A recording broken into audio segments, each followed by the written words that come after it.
All right, this is the last batch, last 10 rolls of the first box of pennies that I'm going through. Let's see what we got. So going through this batch, I got a little bit more excited, a little bit more excited, and a little bit more excited. First and foremost, I did get 2 dimes out of this. Not sure how I feel about that, but 2 dimes are still 2 dimes. I only got two Canadian pennies out of this one. These are all my 1990s, 1980s, 1970s, 1960s, 1959, and from here to here are my wheat pennies. So I'm going to guys give you a close-up look at my wheat pennies, and then I'm also going to go through my book to see how many I'm going to keep and how many are going to go back into the pit. First wheat penny is 1957 Denver. My second wheat penny is 1956 Denver, and I need it for my collection. Third wheat penny is 1956 Philadelphia, and I also need this one for my collection. My fourth one is 1955 Denver, and I'll be switching this one out with one in my collection. The fifth one is the 1952 Denver, and I also need this one for my collection.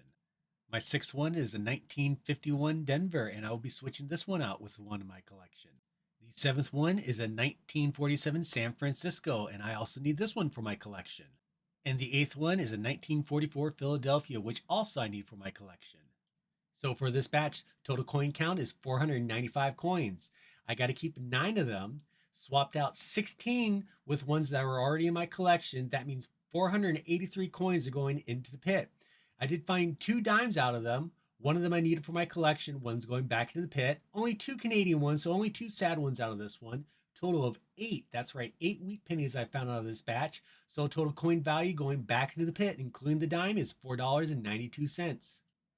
So the end total for this entire box, this batch gave me $4.92 back into the pit. I already have $18.78 in the pit. That means my new pit total is going to be $23.70.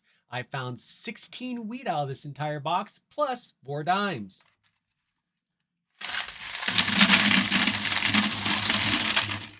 Join me in my next episode where I go through a box of nickels and figure out how much is going to go into the pit. Until next time, have a good day.